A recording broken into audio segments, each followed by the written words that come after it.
Hi there, this is Ranjit and welcome to my YouTube channel, that's Geeky Ranjit, and in this video we'll be doing the full in-depth review for this Xperia T2 Ultra. And the striking thing about this device is that the screen, it sports a 6-inch screen, and this is a mid-range Android device. And let me start with the screen size. This is a 6-inch phone, and to give you an idea, let me place a few phones beside that too, so that you get an idea. This is the Note 3 Neo, which sports a 5.5-inch screen. This is the Nexus 5 that sports a 5-inch screen, and let me just bring this is the Moto X that sports a 4.7-inch screen. So this should give you an idea about the screen size of this Xperia T2 Ultra. By any stretch, it's a very big device. Though the weight is evenly distributed, it weighs 172 grams, it's comfortable to hold, but it's a big device, so you might need to use two hands to operate it. Sony has made some software enhancement to make it easier. For example, if you double tap the home, you get access to the quick settings right over here. So there are some enhancements like that. Before we proceed, let me give you a physical overview. On the top, actually, we have nothing, and on this end we have the 3.5mm headphone jack. And this Xperia T2, we get in two varieties, that is the single SIM variant or the dual SIM. Strangely, the pricing for both the dual and the single SIM is very similar. This is the dual SIM variant that we have, and I added just one SIM card. You can add two SIM cards over here. Again, it accepts the micro SIM. Here we have the power on off button, and this is the volume rocker. We also have a dedicated button for the camera shutter, and on the bottom actually we have nothing. And on this end, this flap can also be opened, and you can add a micro SD card. I added a 8GB micro SD card here. And here we have the micro USB slot that will be used for charging this device. This is not a water resistant model. And here we have the 13 megapixel camera with LED flash, a secondary microphone, and this is NFC compatible. And we have the Sony branding and the Xperia branding. And as you can see, this is the opening for the speaker grill. It's pretty big, but again, don't be fooled. But again, the sound quality was not that great. I'll talk about it a bit later. We also have a front facing camera that's a 1.1 megapixel, and it can record video up to 720p. The rear facing camera can record video that's full HD, that's 1080p. And we have the we also have a LED notification light, and we have that huge 6-inch screen, and the back, home, and the multitasking buttons are part of the display. And the phone actually looks very sleek. It's a fairly slim phone, and in the looks department I have no issues. The only thing is that the back is a fingerprint magnet, as you can see, and it's plastic, it's not glass. So in long-term usage you might get a bit of scratches, so it's a good idea to put a screen guard or something like that on the back. Let's just talk about the configuration, and it's powered by the Snapdragon 400 chipset. Let me show you the same using the CPU-Z application. That's a quad-core processor, and it's clocked at 1.4 GHz. This is the same processor that was used on the Moto G, that was clocked at 1.2 GHz, but this one is clocked at 1.4 GHz. And regarding the GPU, it's powered by the Adreno 305 GPU. RAM is 1 gig, and the screen size, as I told you, is a 6-inch 720p panel. Regarding the battery is not user replaceable. It's sealed inside. It's a 3000 milliampere battery, and I didn't do extensive testing regarding the battery, but in my limited testing with just a single SIM, I would say the battery life that I got was very good on this device. Also, in terms of sensors, Sony did not skimp on the sensors, and we have almost all the sensors that are needed. So it's not a very powerful phone. It's just sad to see that we just have 1 GB of RAM considering the price point. Now coming to the price point, and I want to thank Ghz Communications for providing this unit for review. The price quoted on the box is 26,990. I've seen this device going in the market anywhere around 24,000 or so at the time of shooting this review, but Ghz Communications quoted me a street price of around 23,000 for this device.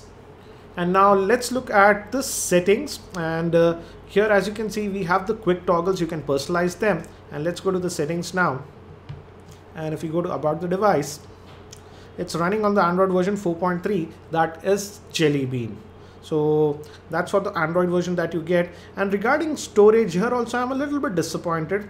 It comes with 8 GB of internal storage, but out of that, out of the box, you just get about 4.3 GB or so. And if you are a person, if you have watched my gaming review, you'll notice that the internal storage can be an issue if you are a person who installs a lot of apps or games. Yes, we do have the micro SD card slot, and I added a micro SD card, but sadly you cannot move the games or apps directly to the SD card. You can just move the photos, pictures, etc. to the SD card. Now let's just fire up the web browser as we are connected to my Wi-Fi network. And it's going to our website, that's tech2buzz.com. This is the default keyboard, and it's actually very easy to type. One annoying thing I have with this phone is, let me show you, the auto brightness setting. I've kept it to manual setting right now, but if you set it to auto, as you can see, the screen becomes actually pretty dull. So that's a little bit annoying. Let's go back to this our website, that's tech2buzz.com. And the web browser performs without any issues. There's no issues with that. And let's open up one of the story. Let's open the Sony Xperia M story. And let me change the orientation. We have a couple of YouTube videos that we'll play. Let me just zoom in. And let's try to play this one.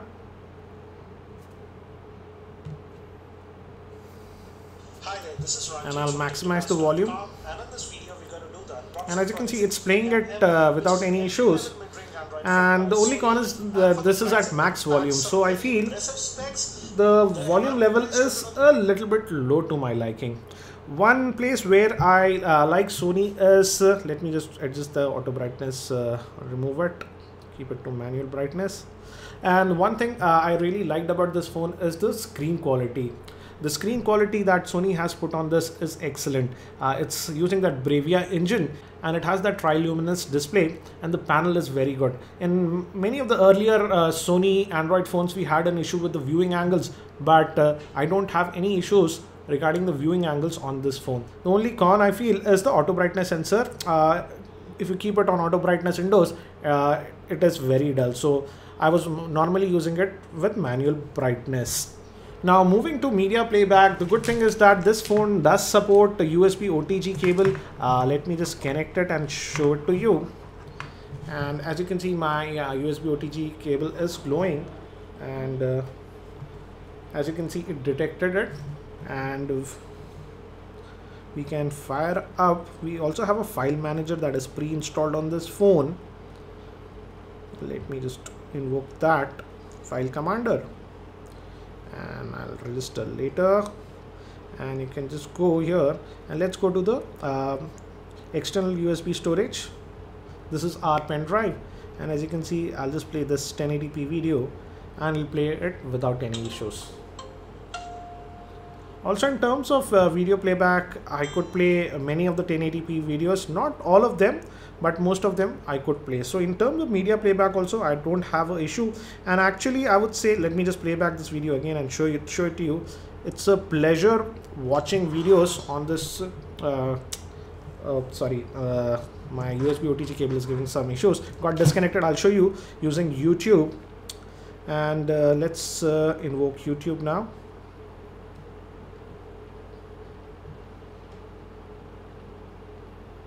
And let's just go to one of my and let's just go to my own channel, that's Geeky Ranjit. Yeah, and let's just select one of the videos. Let's just select this Moto X unboxing video. Hi there, this is Ranjit, and let me just skip.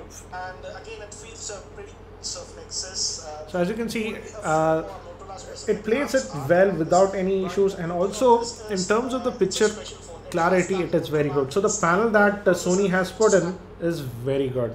So no issues regarding media playback on this device.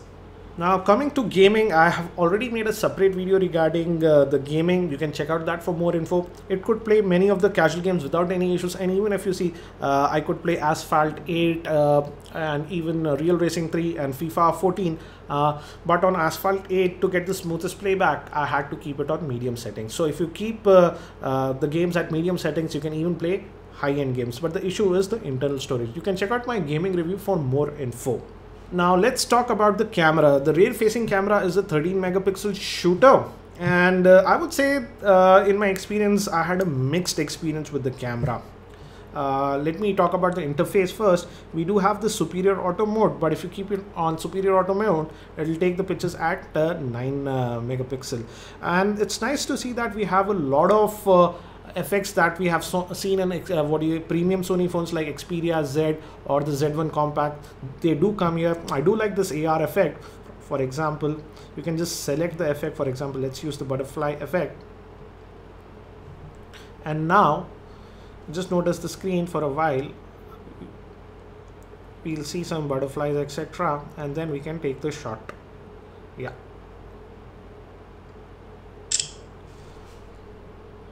It's not the fastest, but it does work. For example, like this. So we have these fancy effects, and this one I really like is this feature. For example, let me just go back. Time shift burst. It takes 30 snaps within a second. For example, let me take this shot, and as you can see, it has taken so many shots. And now from here you can select which one is the best shot and save it. This will be ideal for taking the shots of children or people who are moving around. This way you can get your perfect shot. So it's good to see that we are getting all these functions on this T2 Ultra. And you also have the manual mode over here, using which you can adjust everything. I did all my testing in the superior auto mode, and in terms of video it can record up to 1080p. Now let me show you some of the sample shots and videos that I took with this T2 Ultra. These pictures were shot with the T2's Ultra rear facing camera, and as you can see outdoors it does a decent job, and some more sample pictures shot with the T2 Ultra outdoors.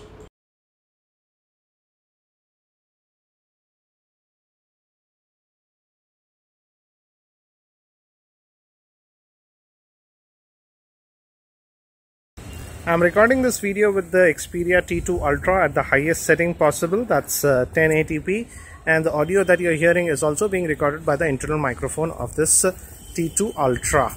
I'm just walking, and this is a shadowed area, and I'll move to a sunny area. It's pretty sunny, it's summer in India. And let me just move back to the shadowed area now.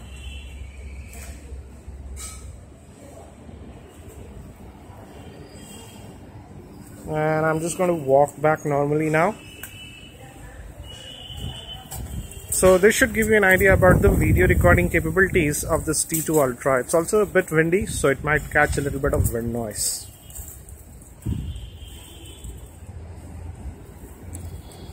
These pictures were now taken in semi-indoor conditions, and I felt the colors were completely washed out here.